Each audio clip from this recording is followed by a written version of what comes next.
Genuine conversations with unique minds on the threats, the complexity, and the geopolitics shaping our world. This is the Entropy Podcast with Francis Gorman.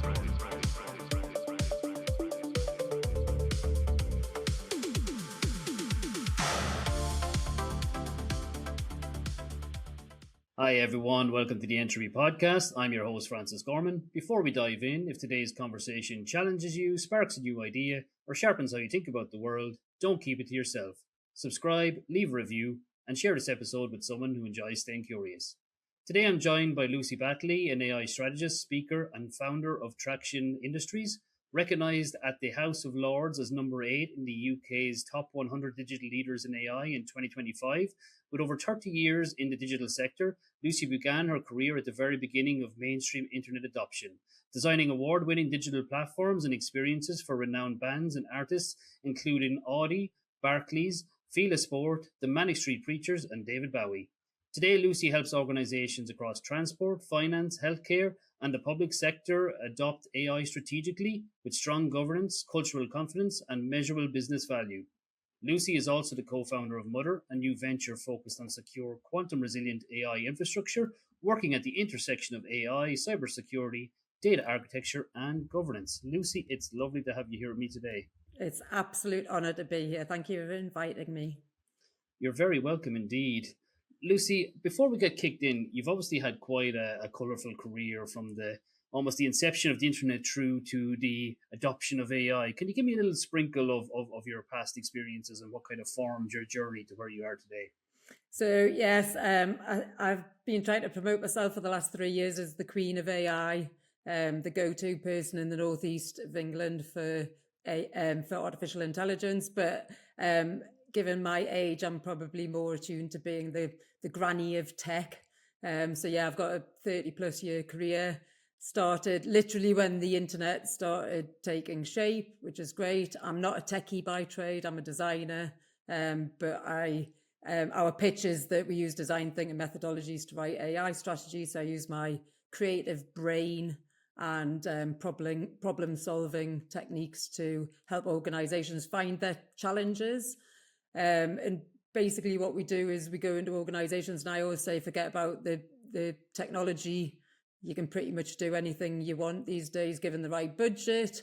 What human problems are you trying to solve? What business challenges have you got? And how do you align those two things together? So yes, I've worked for a long time in tech. I love it. I'm absolutely fascinated by AI.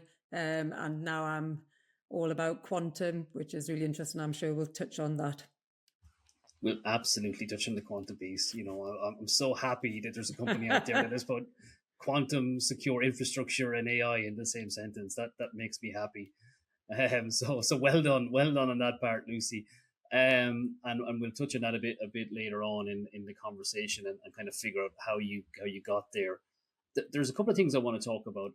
Everyone's talking about AI as kind of the magic black box, but very few industries are really gaining the value out of it at the moment. And this is where someone like you comes into play. I see a lot of money being spent on consultancy without a lot of return on value.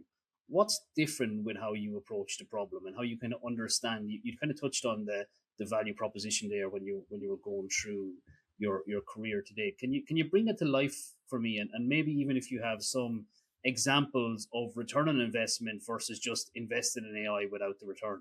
Yeah, okay, no problem. So I'm saying at the moment that artificial intelligence is not a technology problem, it's a leadership problem. And what we're seeing in industry is that where you get good leadership who, in terms, it's not necessarily good leadership versus bad leadership. It's that foresight and to see how important the new emerging technologies are. I was just talking about this earlier, actually. I get frustrated when people say that artificial intelligence is the new internet. I think it's way above and beyond that.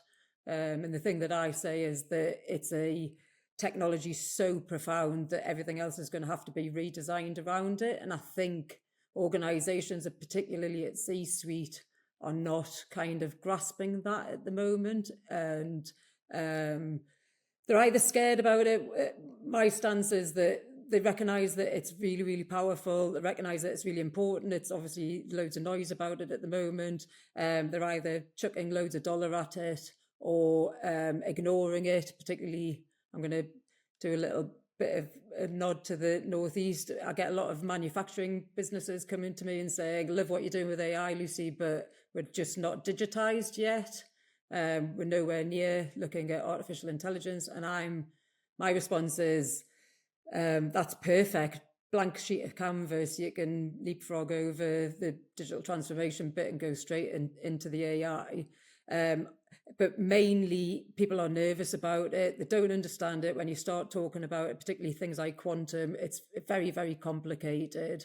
And they don't want to put the hand in the air and say, we don't really know what's going on. That's where we come in terms of making sure that organisations are comfortable with what it is.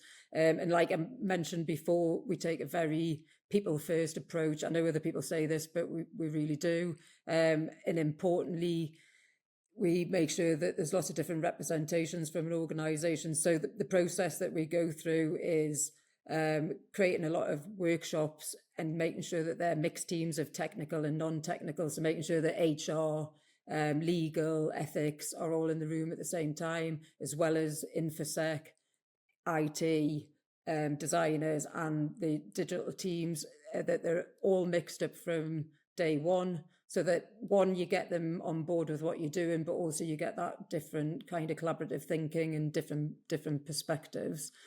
So yeah, that's the approach. The barrier for me is C-suite in terms of.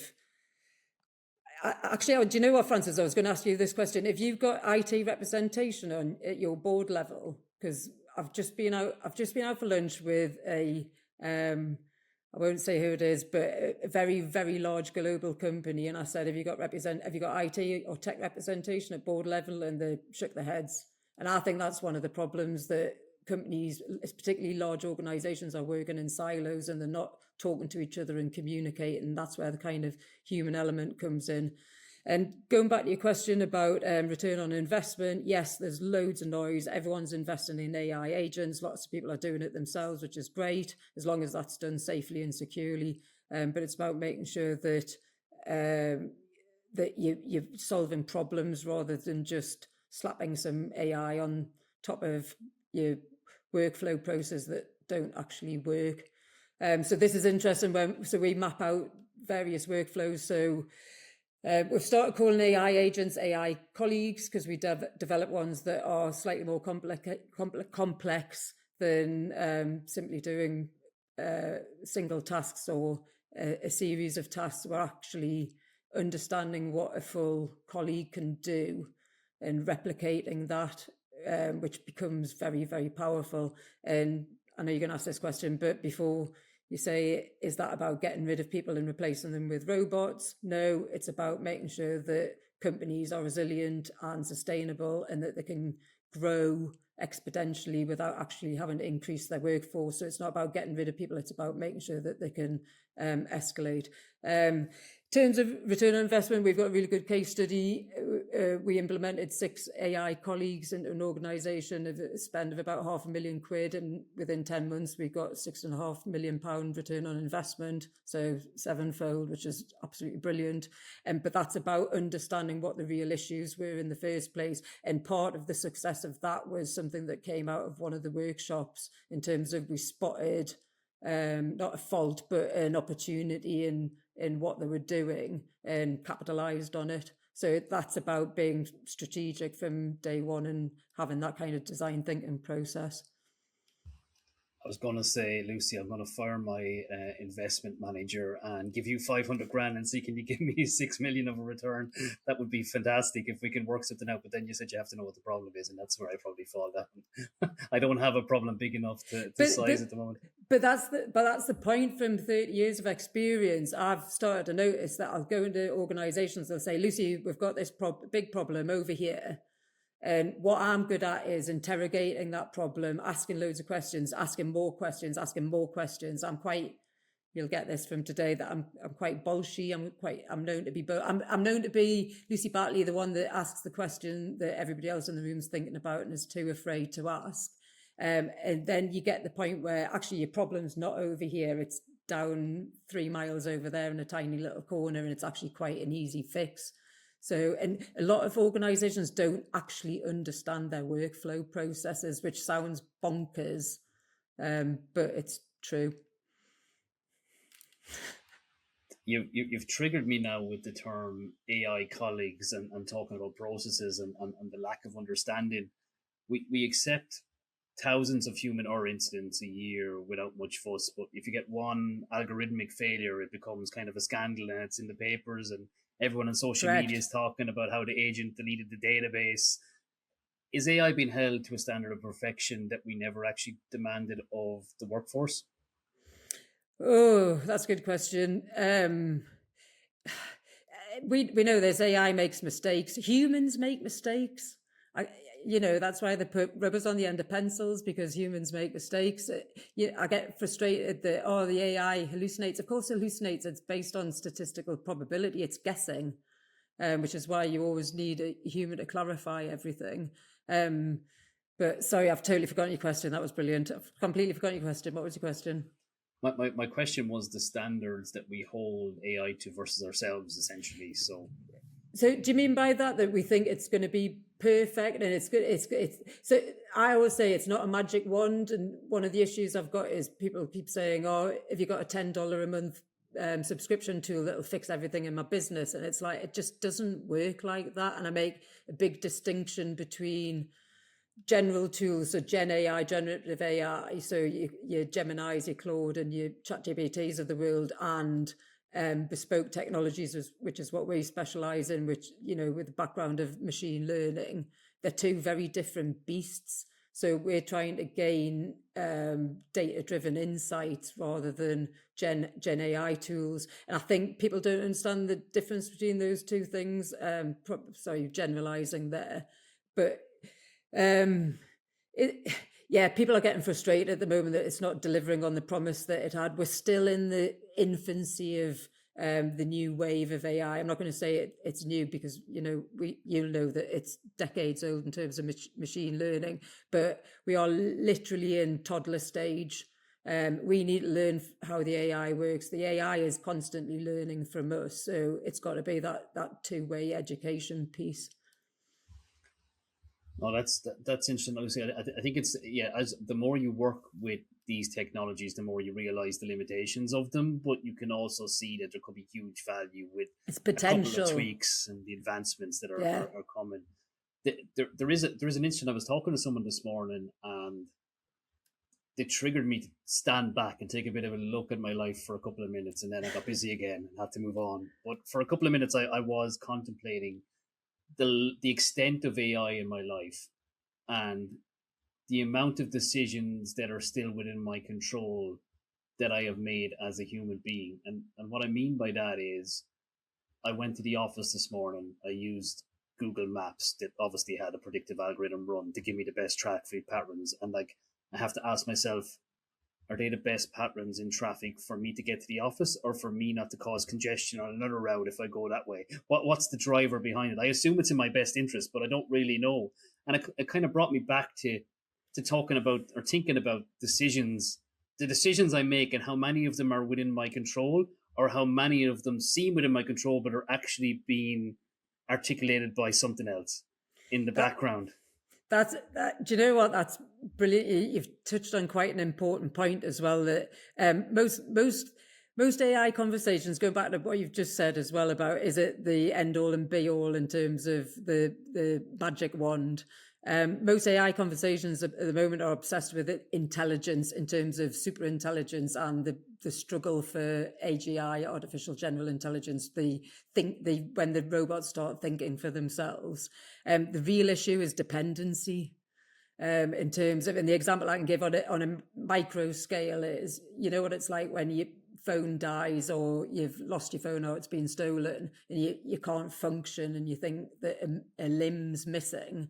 I was similarly yesterday, I was walking my daughter to the swimming pool for a lesson, and I was just thinking, do you know what, if ChatGPT, which is what I use personally every day, if that died, I just don't know how I would function. in terms of I have become completely dependent on it. Societies rarely collapse because a technology becomes clever. The societies collapse because they become vulnerable because because we forget how dependent we are upon the technology.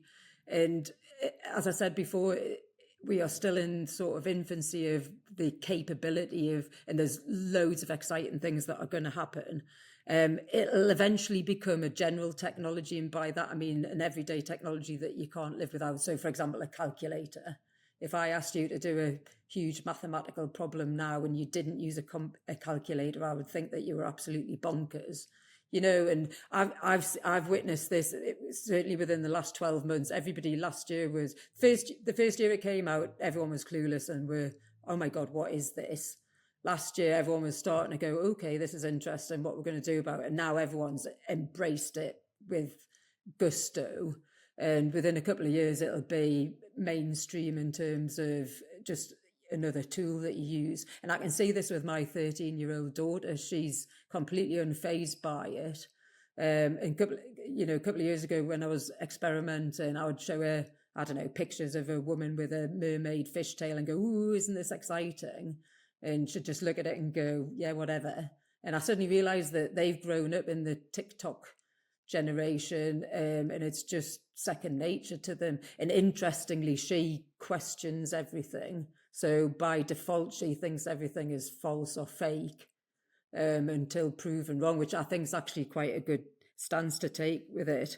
But more interesting question about it becoming about humans becoming dependent on it is and a more interesting question about are the robots going to take over from us. It's about kind of that human control bit and human hubris and pride in what we're trying to do. And I think that's reflected in a lot of the sci-fi films in terms of, for example, Terminator. I've just done some posts about Terminator and are the robots going to kill us? And it's the two questions I always get asked when I'm doing talks are, is it going to take our job?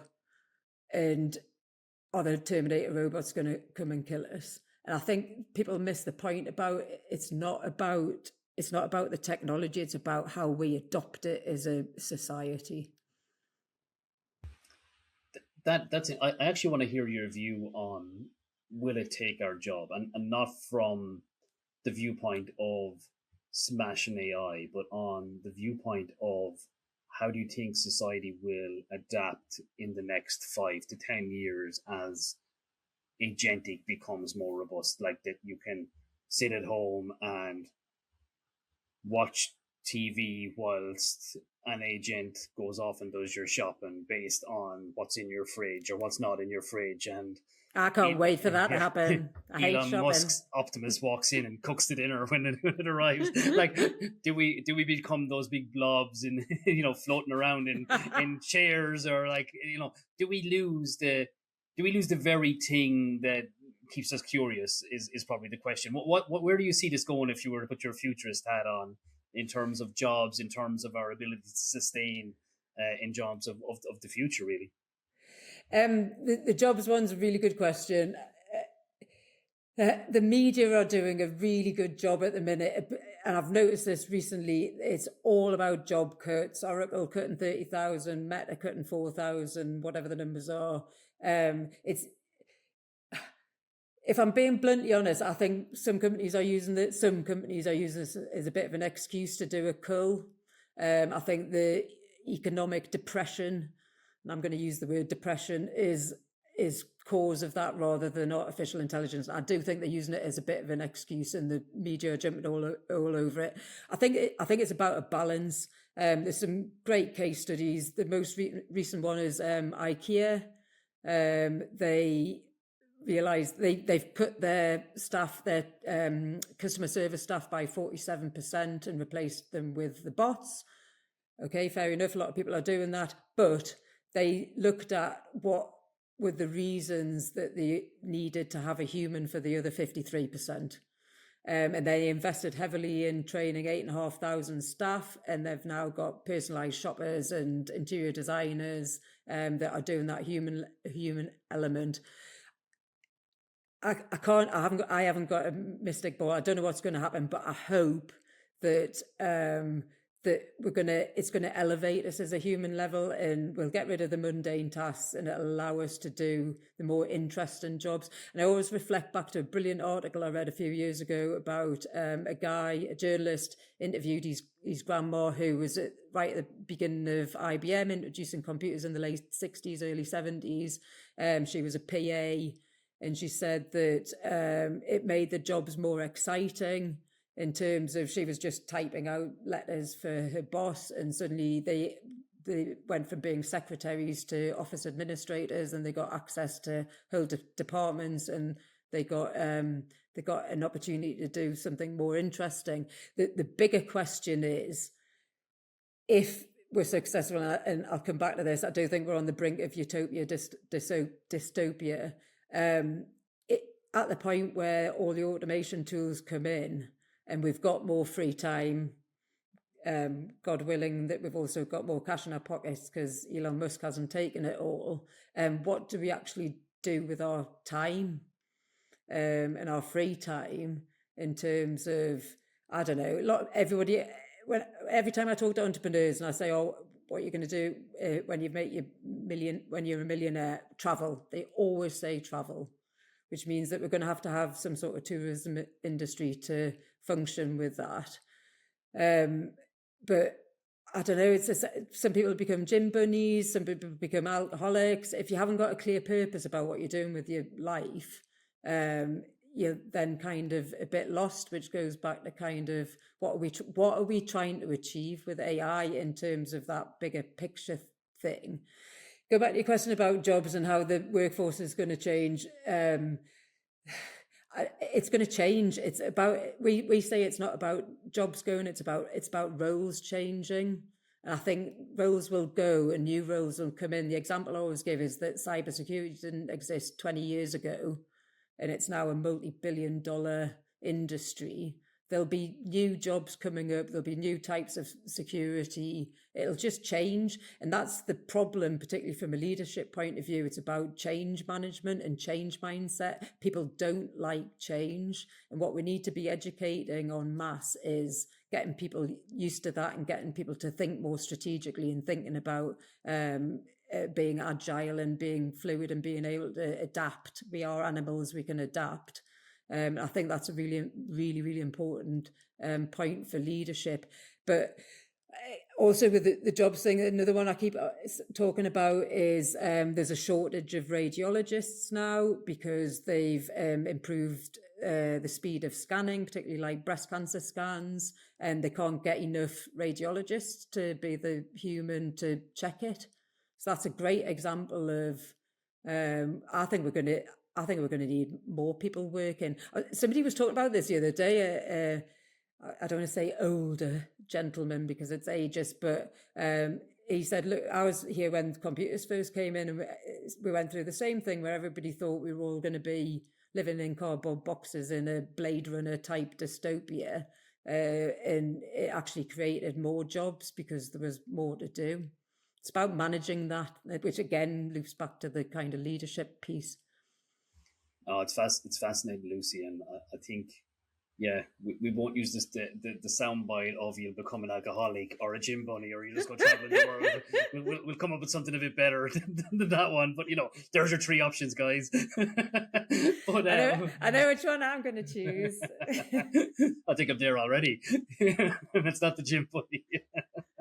But it really is fascinating, and I think I've a couple of people coming up on the show talking about reinvention and skills for the AI future and all, and I think a lot of it is to do with identity, and people are just actually going to have to, they don't have to become the phoenix. The phoenix has to burn down before it becomes the bird. Correct. It's a bit of that. The flip side of that, though, is we were in one of our workshops, a guy brilliantly said, but Lucy, when the automation tools come in, I don't want to be thinking creatively and strategically for 7 or 8 hours a day because my brain will explode. I want some mundane tasks to do to give myself a break. So it's that balance piece, isn't it? It is. It's finding that balance and that reinvention and that purpose. But look, that's a whole other episode. Lucy, I'm interested to know, when you come into organizations, how many organizations want AI, but they're not actually ready for it, either culturally or that they're just not, they're not where they need to be. How often do you find that? 90%, 95%. That goes back to the kind of rabbit in the headlights piece of the know that it's really important because it's huge, it's buzzword. They know they need to get on with it, but just kind of they don't know where to start. And there's 75,000 AI tools and plugins and products. It's a minefield, and they just don't know where to begin. But my mantra is start at the beginning and look for where the gaps are in your organization. What else makes a good strategy or an approach to this new adoption of technology from your perspective? What does a good AI strategy look like, or is an AI strategy even needed? You can scale strategies up and down. There's no one size fits all. Every organization I've worked with is bespoke. Even for example, we've done big projects with architects. I thought we could rinse and repeat what we'd done with another architect.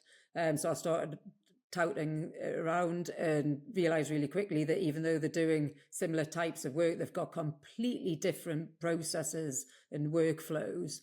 It's really about going back to that identity piece. It's about really understanding who you are as an organization and where you want to be, and the AI strategy should align with your organizational strategy. That's the key bit to it. What are you trying to achieve? What purpose are you going to have? And one of the best quotes I've had, testimonials from a client, is I haven't worked with anybody as outcome focused as you, Lucy. So it's about starting from the beginning, small steps in terms of, we always advise organizations to test in isolation, do an MVP or a proof of concept, and then scale it up once you've got buy-in from your colleagues, and also that you've made sure that you've got the right governance and security, etc., in place. So it's that scalability piece. But also, what's the end goal? And that has to align with your business values and your business objectives and your vision and mission.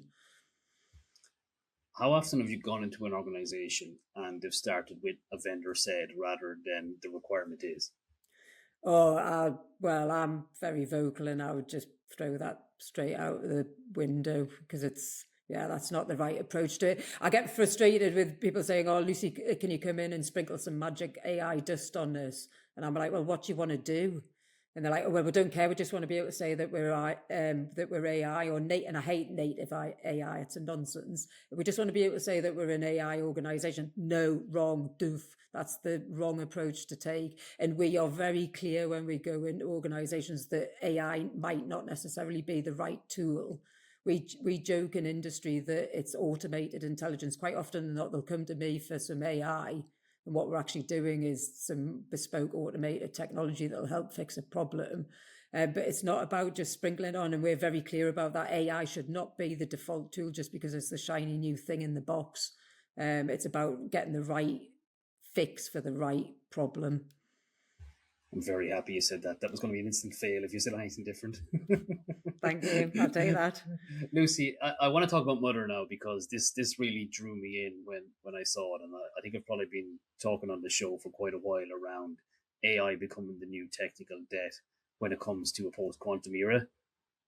Your entire hypothesis for Mother is building AI on quantum-resistant infrastructure. Can you just bring that to life for me? Because I love this. So this is something I have to ask about.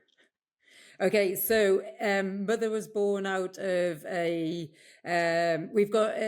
I'm based in Newcastle in the northeast of England. We've got a fantastic membership organisation called Cyber North, which is for cyber security businesses. I was at the retirement. I'm going to do a plug for Phil Jackman, retired. I keep calling him Hugh Jackman, but that's Wolverine, isn't it? Phil Jackman retired probably about a year ago. And I met John Holden, my now business partner, at the retirement do. We clicked. We were trying to meet up for a coffee and chat further, and it didn't happen because both busy. And then we re-met in October last year at the Cyber North conference in the Civic Centre in Newcastle, where I was speaking about the EU AI Act. And I was asked to do a podcast in the break with John, and the entire conversation was about why are there not more cyber AI companies? Why do organizations still have IT, cyber, and digital teams and completely separated? They're barely talking to each other. Conversation grew from that, and we said, right, gap in the market here. Let's do it. It'd be great to do a project together. So we started planning and plotting, and then we launched Mother. On the base, the name came from the computer from Alien, but also I'm a mother. I was a bit nervous about rebranding from the Queen of AI to the Mother of AI, but I seem to have done that seamlessly. But yeah, artificial intelligence needs a mother.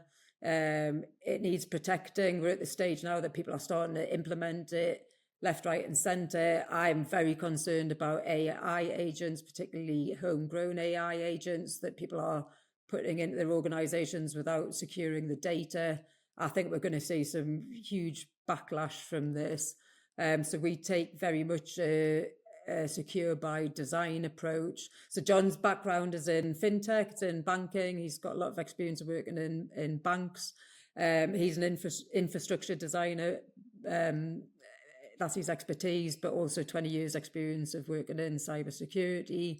So it's about addressing all of that. But again, going back to what I said before about doing that from day one. So it's secure by design, but secure by design from day one, but also making sure that governance piece and the ethics piece comes in. I'm really passionate about the ethics bit, particularly about bias. So yes, it's about addressing that from an infrastructure level. And I think, and we're going to come on to quantum, infrastructure is going to be so much more important in terms of making sure that you've got all your ducks in a row before you. I've just said this, but I'm sorry, I'm repeating myself. It's getting your ducks in a row before you start, rather than just sprinkling some cyber security tools on afterwards, and you're going to come a cropper. Q Day, which I think is very gloriously named. It sounds like Queen's Day is coming. So the banks are concerned about the harvest now, decrypt later, that hackers are downloading lots of code, and that when quantum comes in, they'll be able to just map everything, every password. I don't think people are ready for this. And everyone keeps saying that quantum's a theory. It's not. There's 300 quantum computers at the moment in the world.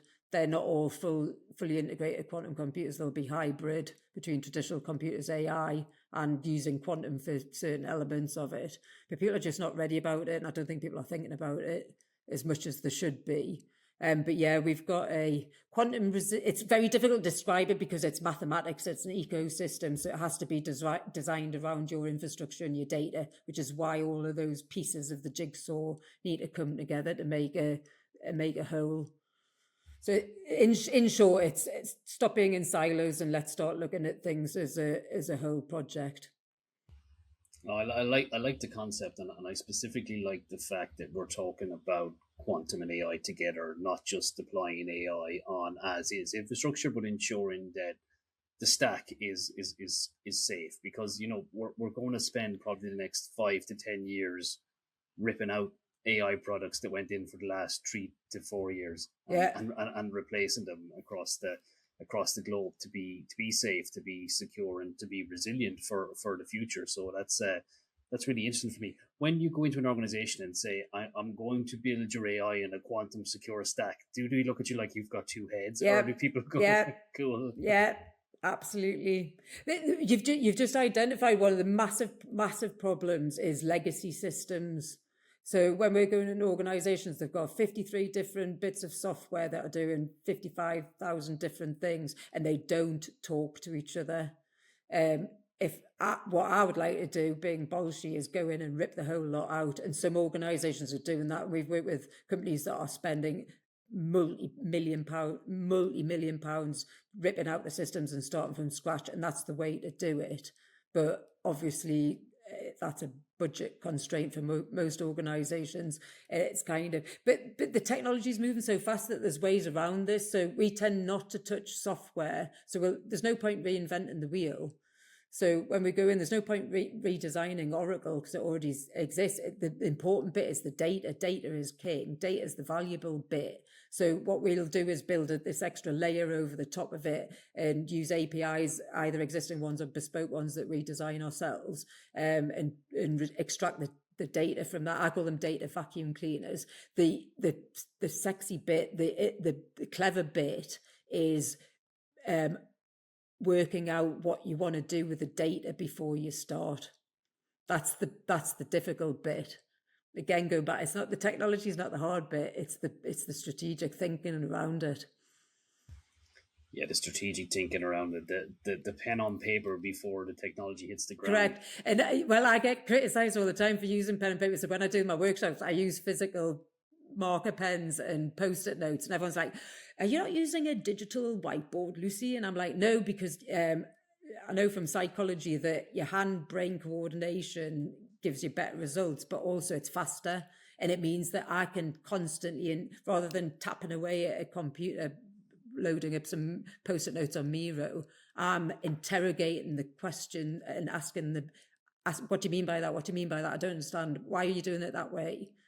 I've just recently, I won't name names, but I've just recently been in with a very, very big public sector client with a department. And I came out and the head of the department said, "That was amazing. We've sat down a few times as a division and looked at our work processes, but the fact that you were like a Rottweiler and you kept saying, I don't understand why you're doing it that way. You've identified some physical manual flaws in the process, and a lot of it was communication and just two different people not talking to each other." Yeah, no, I'm all pen and paper. If you could see a video of what's around my laptops and my screens and my rooms, I look like a sticky note mad scientist thing going on. I'd be locked up for the digital age as I hold a pen. So it's yeah. I'm totally with you on the pen and paper. My brain only works properly when I write it down and scribble it out and draw a little smiley face beside it at the end. Exactly. I'm with you. We're aligned on that one. Lucy, before we finish up, I kind of want to ask you, you've been in this space now, specifically the AI space, for a couple of years, and you've worked with large government clients and other sectors. When you take a stand back look, what's changed? What are the key takeaways that you've seen thematic across those organizations, either in terms of culture, shift in mindset, or just technology constraints with legacy tech or whatever, or something that could be completely obscure that I'm not even calling out now? Is there anything at all there? Can I be honest? I think people are still not waking up and smelling the coffee, genuinely. I think some people get it, and we've worked with some amazing people who have got that foresight. But I think a lot of organisations are still got that head in the sand piece. It's a difficult one. I don't know what the answer is. That no genuine patterns. Like I say, every organisation's different. The key thing for me is, and this is not just over the last few years, it's from my experience, is good leader, good organisation, bad leadership, absolute chaos. What makes a good leader in this sense? Well, one thing that I'm pushing a lot is that collaborative thinking piece. For me, leading is leading by example. It's that not being a dictator. It's about listening and understanding what your organisation wants. Because you know this, the dictator that comes in and goes, right, we're doing it like this. We're having an AI tool, and I hear this a lot. So probably the reverse of what you've just said. I hear the negative side of we've been told to use AI tools, and we haven't been told how to use them. We haven't been told what to use them for. We've just been told that we have to use them. So a good leader is one that leads by example and gets everybody on board and brings the whole team with them. At this point, I want to say something that I've really, really pushed is this collaborative thinking piece. I think it's really, really important to get different perspectives around the table. And I want to see more think tanks. I'm convinced that everything's going to be more project based. And I need to see people communicating more. And we're going to have to get much better at being human. We're going to have to get much better at thinking. and thinking as humans. So, and I often say, think about what AI can't do. It hasn't got experience, which is a problem in terms of jobs and roles. Is kind of, how do you get a graduate to understand how to be a manager without having the experience of being a manager and bypassing it? And how do you train a brain? Do you want to be? There's a meme going around of a monkey lying on its deathbed because ChatGPT is operated on it. Because a surgeon who's learned neurosurgery from ChatGPT rather than having that experience. So this is why I think it's not going to take over everything, because you have to have that human experience. And also it hasn't got conscience, and I don't believe it will ever have conscience, but I think quantum might be the magic bullet that finds that. And I can say without a shadow of a doubt, AI hasn't got emotion. So if you think, we need to start thinking about what makes us human, and then we can use the tools to our maximum benefit. Lucy, thanks very much for going on. There's a lot to digest there, and we'll have to replay that and see what the key points are. But it was really insightful, and I appreciate you taking the time to talk to me today. Thank you very much. It's been great crack.